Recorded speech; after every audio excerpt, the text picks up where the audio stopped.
That doesn't sound good. Not good?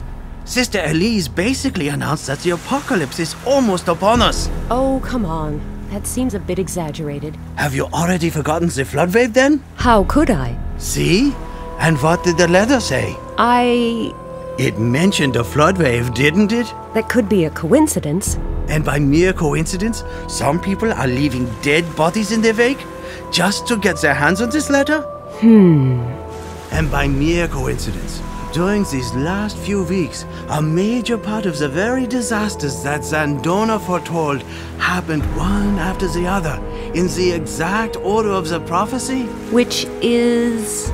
First pestilence and disease, just like the epidemic in Western Africa that still has millions of people living as fugitives. So you think that was the first harbinger? What next? Next, the punishment of the greedy.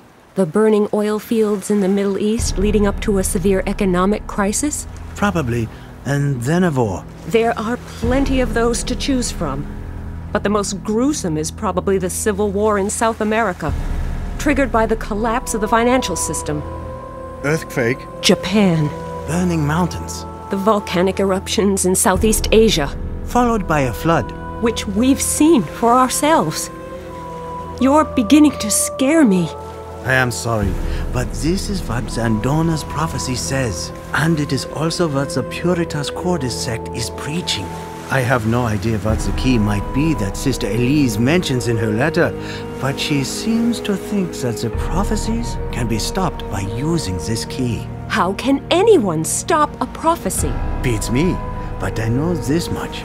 If there is even the slightest possibility that all those disasters may actually be followed by the apocalypse, we have a real problem on our hands. And if there is even a remote possibility of stopping the apocalypse, or at least taking some appropriate preventive measures, then we should definitely make use of it. Okay, you're right.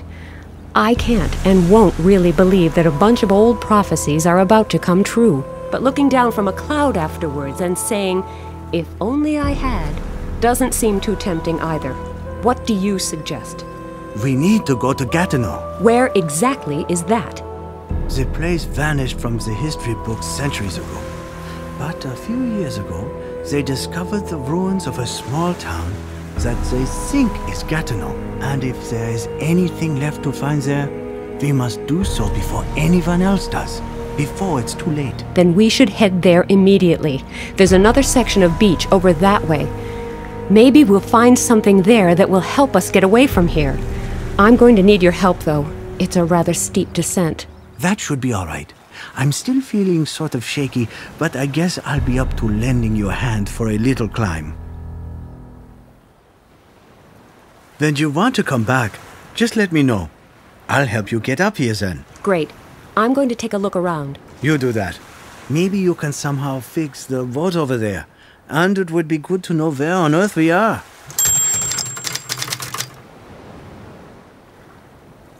This was obviously washed ashore here. I wonder what laws of the sea apply here. The suitcase is locked. This was probably attached to the motorcycle. It looks a bit tattered, but you never know. There might still be something usable inside. A map. It looks about as tattered as the tank bag, but I guess that was to be expected. A map of northern France. Now, if I could just figure out where I am, this could actually prove useful. Too bad it's been wrecked. It probably got washed away by the flood wave. It must have been a fine machine, but now it's just scrap metal, except for the engine. I can't make any use of it in this state. Without a front wheel, the motorcycle is resting on the ground. There's no way I can push it through the soft sand like this. A packing slip. Looks like someone ordered a load of truck alternators. Any hope of their delivery seems to have been well and truly shattered. The cardboard is totally soaked. I can't make any use of it. It still looks quite sound. At least I can't see any holes in it. No sail, no engine, no oars. We wouldn't get far in this.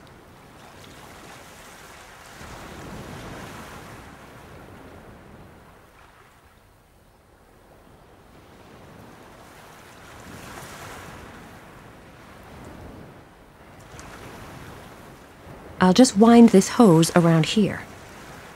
I've wound the hose around the wheel hub.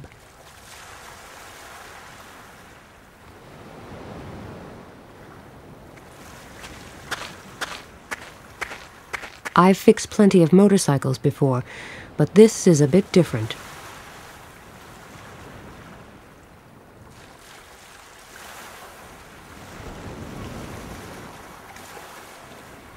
A wise man once said, "If the boat will not come to the motorcycle will go to the boat."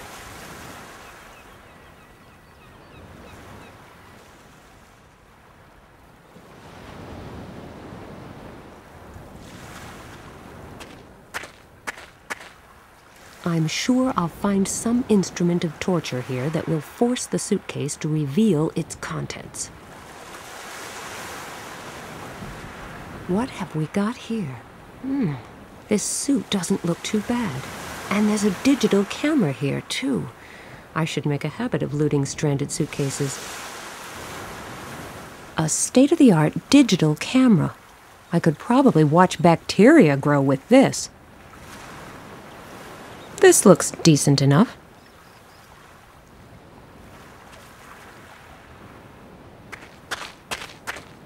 Look, I found you some nice dry clothes. Well, nice might be stretching it a bit, but at least they are dry. The way you are fussing over me, you would make a great nun. That's a bit of an overstatement. You'd better get changed. I won't look, I promise. This is much better.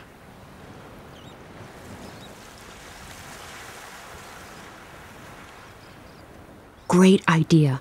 I can use that to lift the boat. I'll go get some more of those life vests. Now it looks like a hovercraft.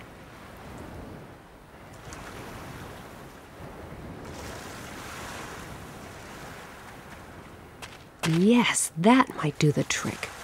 I'll remove this engine and attach it to the boat. Off to work. A perfect fit.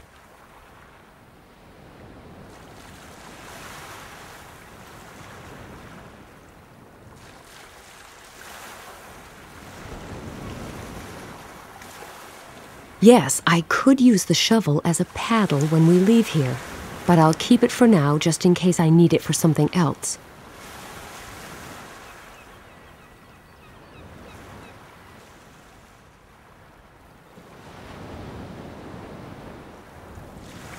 I wonder if this landslide was caused by the flood wave.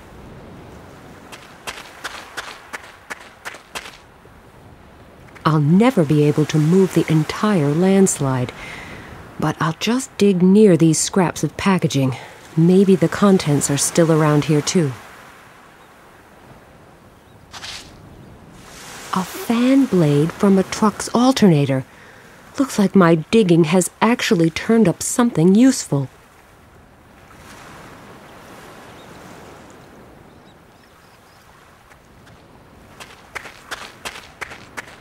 A nearly perfect makeshift propeller.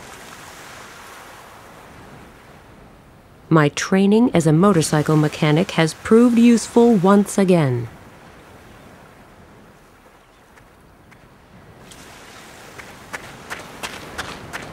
Could you pull me up? Sure, no problem.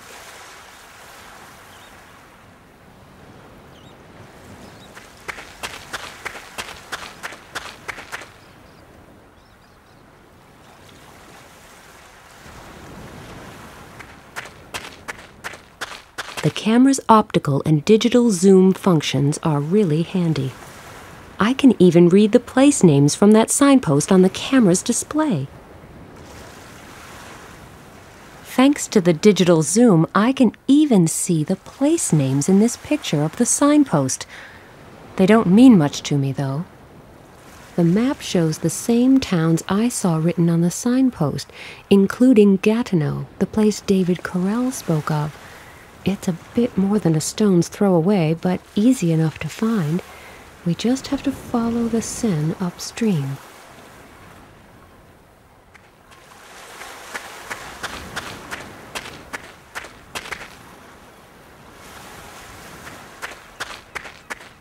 How are you doing? I'm still feeling rather weak, but I'll be all right. I think we have everything we need now. Our current location, a map to get us to our destination, a more or less intact boat, and dry clothes. Yes, I think we can head for Gatineau now. Let's hope we find the clues we're looking for there. I certainly hope so too.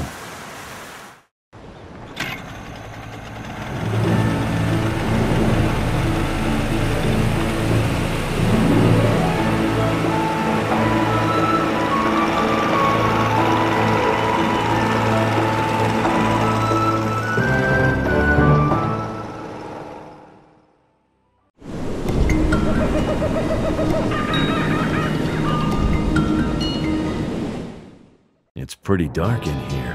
I can't see a thing, but at least I'm inside the temple, which means I'm closer to rescuing Sam. Let there be light. A hard hat with a lamp on is a pretty useful thing.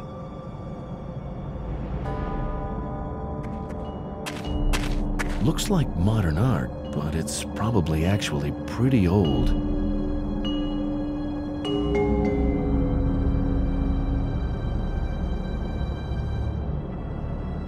I'll just pull the balloon over the hard hat's lamp. The colored light transformed the strange wall painting into a strange symbol.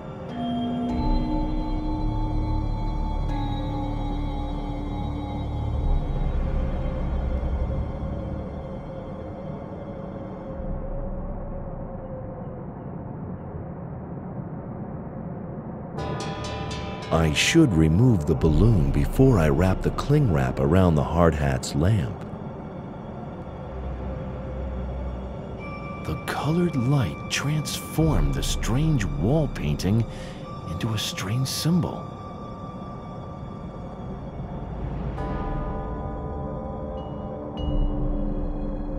I should remove the cling wrap before I wrap the flag around the hard hat's lamp. Colored light transformed the strange wall painting into a strange symbol.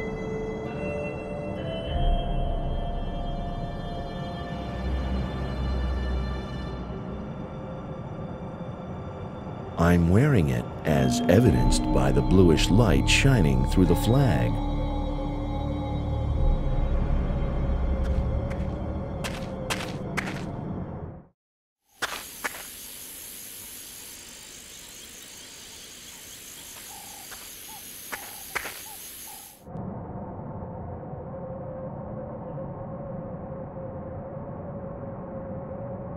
Something behind this door must be giving off that red glow. There's a square niche in this wall. No idea what it's for. Maybe you're supposed to put something inside it again. There are 3 rows of stone buttons with a lot of different symbols here. Looks a bit like an ancient control panel. There are 3 rows of stone buttons here, 8 buttons per row. Looks like you can only push 1 button in each row. If you push a second button, the first one will pop back out again. Which button should I push in the top row?